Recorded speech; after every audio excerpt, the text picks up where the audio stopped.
Greetings to you in the most precious name of our dear Lord and Savior Jesus Christ.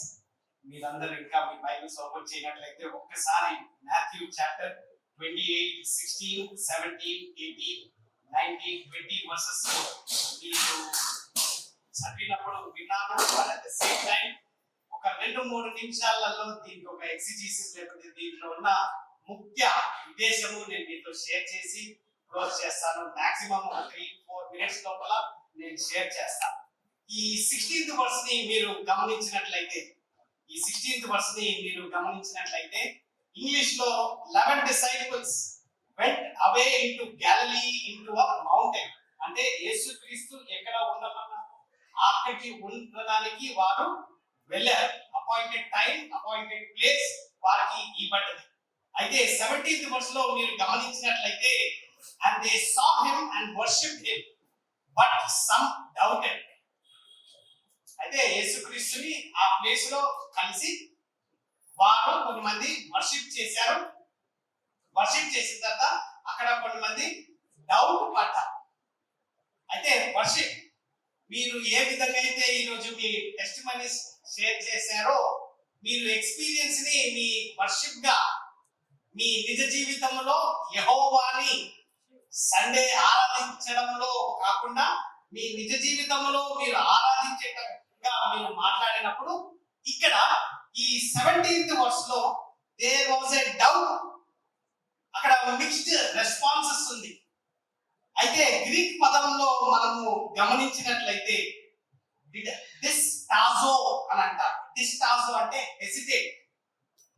Hesitate తెలుగులో ఏముందండి? సందేహ చేయాలా వద్దా, doubt కాకుండా గ్రీక్ పదంలో లాంగ్వేజ్కి వెళ్ళినట్లయితే హెసిటేట్ అయ్యారు. ఎందుకు అయ్యారు? వారు కూడా ఆరాధించడానికే వచ్చారు. They were called.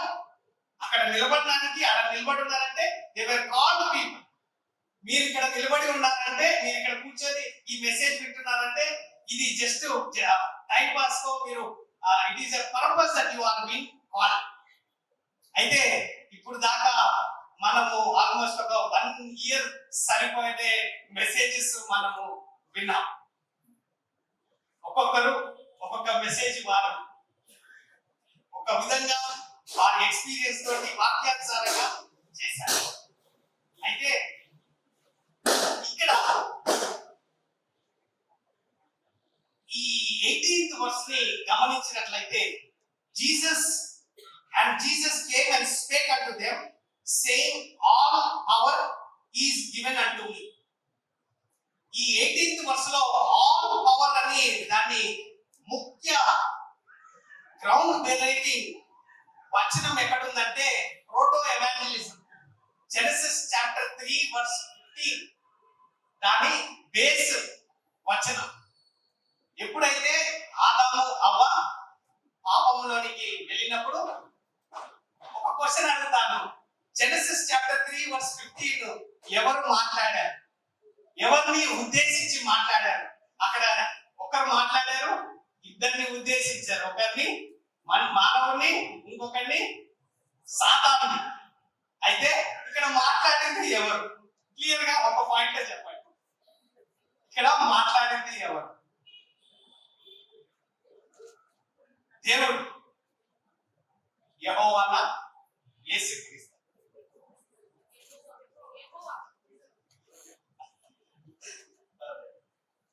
నేను ఆ క్వశ్చన్ ని నేను ఇప్పుడు ఆన్సర్ చేయను, ఇది క్లాస్ కాదు. కానీ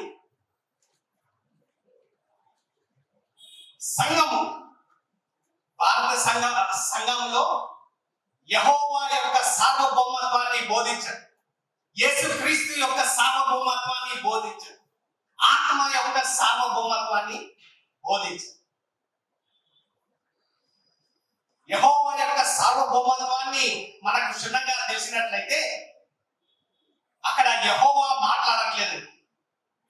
ఎందుకంటే అతని సార్వభౌమత్వములో పరిశుద్ధత ముఖ్యమైనది. ఆదాము అవ్వ పాపం చేసిన తర్వాత అక్కడ అతని పరిశుద్ధతకి అతనికి అక్కడ ప్లేస్ లేదు. ఇక్కడ మాట్లాడేది యేసుక్రీస్తు. దీన్ని తర్వాత గ్రామటికల్ గా మళ్ళా ఎప్పుడన్నా దీని గురించి మాట్లాడతాం. కానీ ఎవరు ఇప్పుడు దాకా యెహోవాని చూడలేదు. అతని ప్రతిబింబము యేసుక్రీస్తు. అతను మాట్లాడిన మాటలు ఒకరికి సాతానుకి భయం కలిగింది. భయం ఎలాగా విమోచించుకుంటాడు, నేను వెక్కిరించిన మానవుణ్ణి ఎలాగా విమోచించుకుంటాడు అని సాతానుకి భయం కలిగింది. మనిషికి వేదన పాపము దొరికింది, కానీ విమోచించుకుంటాను అని జెనసిస్ చాప్టర్ 3:15 లో అక్కడ మాట్లాడు.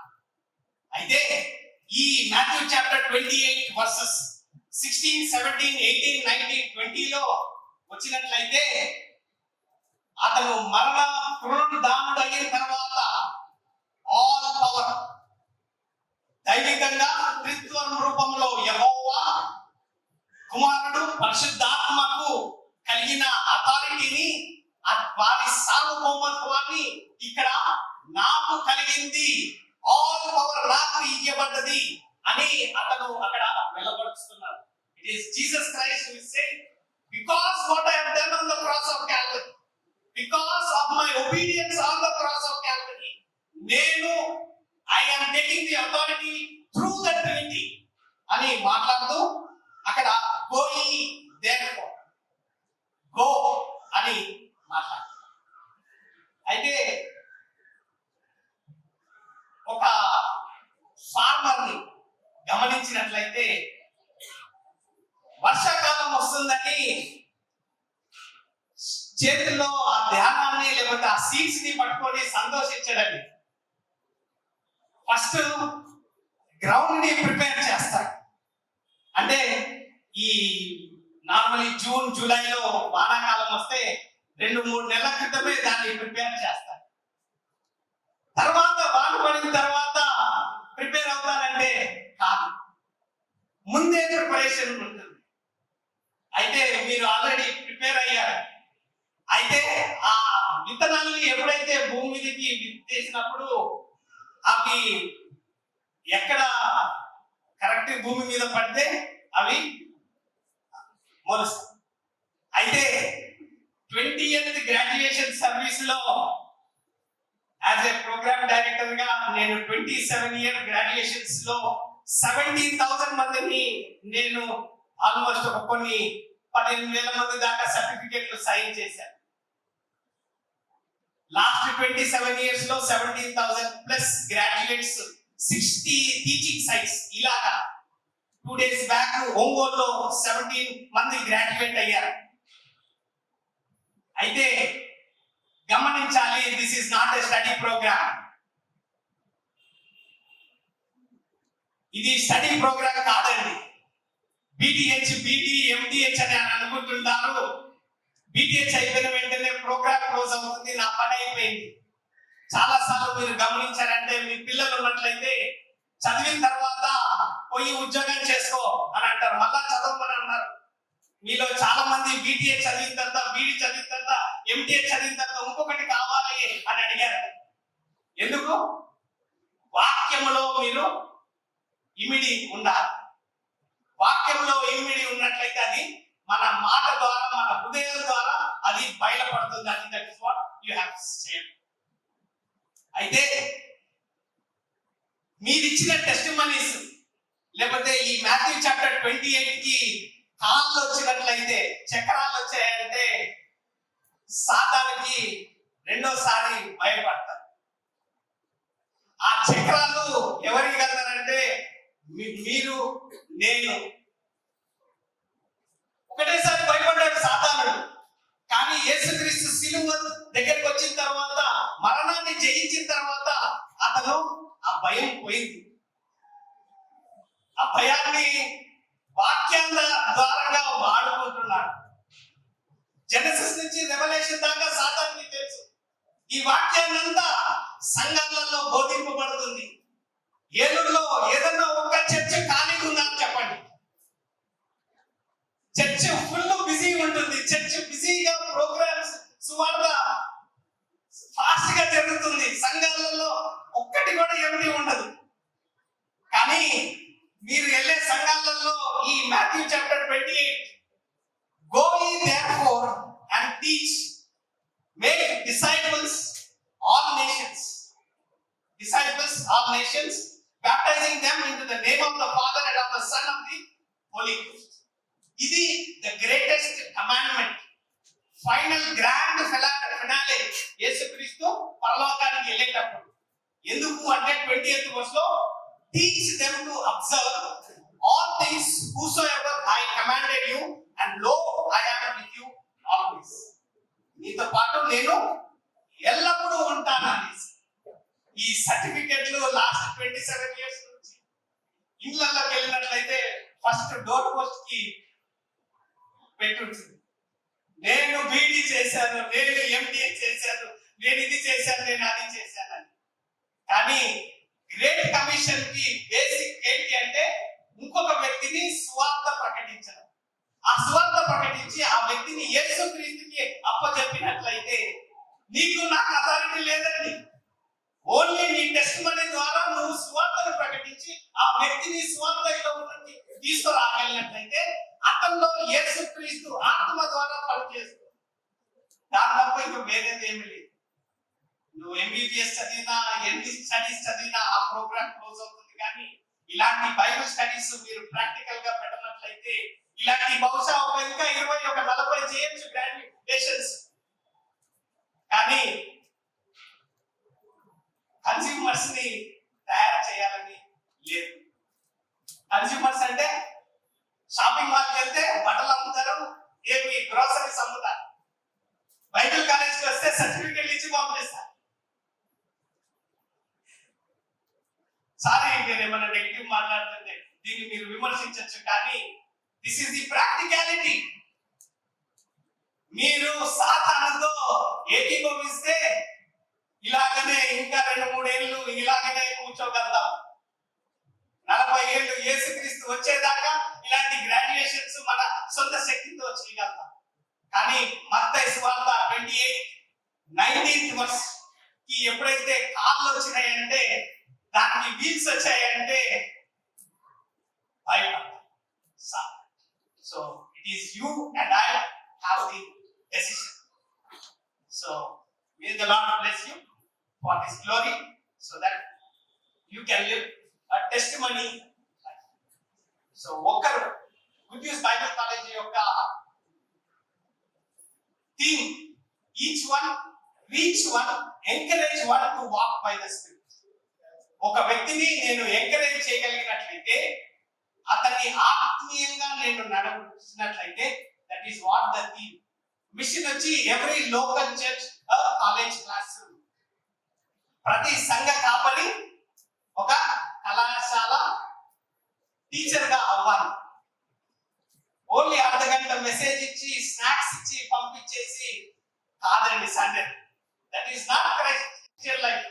ఐ విల్ బిల్డ్ అంటే బిల్డింగ్స్, బోర్డు అవన్నీ కాదండి. యేసుక్రీస్తు చనిపోయేటప్పుడు ఒక్క ల్యాండ్ లేదు, బిల్డింగ్ లేదు, బ్యాంక్ బ్యాలెన్స్ లేదు. కానీ 11 మంది they have gone to uttermost part of the world. So 50 graduates ఉన్నాం. నెక్స్ట్ ఇయర్ బహుశా 50 చేస్తామా, 100 చేస్తామా, 200 చేస్తామా? మీరు ఈ వాక్యానికి కాళ్ళు ఇవ్వగలిగినట్లయితే, మీ కాళ్ళు కాదు, మీ టెస్టిమనీని, మీ జీవితాన్ని మీరు దానికి ఒక మోషన్ ఇవ్వగలిగినట్లయితే that is more than sufficient. చిన్న టెస్టిమనీ ఎగ్జాంపుల్ షేర్ చేస్తాను. ఈ గ్రాడ్యుయేషన్ స్టార్ట్ అయినప్పటి నుంచి కెమెరామ్యాన్ అతని పని చేసుకుంటూ పోతున్నాడు, సౌండ్ ఎక్విప్మెంట్ అతని పని చేస్తున్నారు. మీరందరూ మీ సర్టిఫికెట్లు ఎప్పుడు ఇస్తే ఇంటికి తిని పడుతున్నామా? కానీ అక్కడ కొంతమంది పేరెంట్స్ మా పిల్లలు అటు ఇటు పరిగెక్కకుండా కంట్రోల్లో చేస్తున్నారు.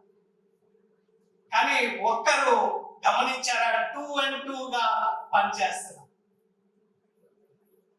సిస్టర్ షర్లీ గారు, వారి డాడీ నెక్స్ట్ ఏమి చేస్తాడో ఆలోచించి వెంటనే స్టాండ్ బై గా చేస్తున్నారు.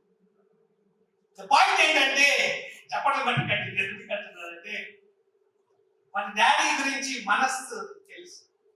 మీరు వాక్యాన్ని మీరు తెలుసుకున్నప్పుడు మీరు యేసుక్రీస్తుని కలిగి ఉన్నాను, వాక్యాన్ని నన్ను మార్చింది అని అంటే యేసుక్రీస్తు ఏమి చేయమన్నాడు? Matthew chapter 28, going therefore.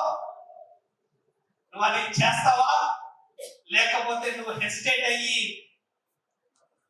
సంకల certificate పెట్టుకుని వెళ్తావా ఆలోచించి.